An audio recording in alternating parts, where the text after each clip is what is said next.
যেদিন চারজনাতে কাঁধে তুলে এই মাটিতে হতে ওই গোরস্থানের দিকে নিয়ে যাবে, সেদিন তোমার শত শত অহংকার ওই 3.5 হাত মাটির তলাতেই পড়ে রবে। তাই মহাজন বলছেন,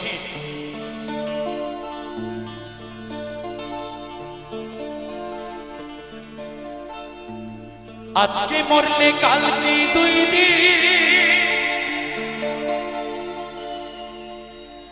পরের দিন কেউ কাঁদবে না।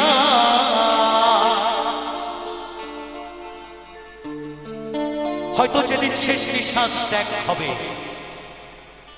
সেদিন হয়তো 2 ফোঁটা চোখের জল ফেলবে, তারপরের দিন সকলে ভুলে যাবে। আজকে মরলে কালকে 2 দিন,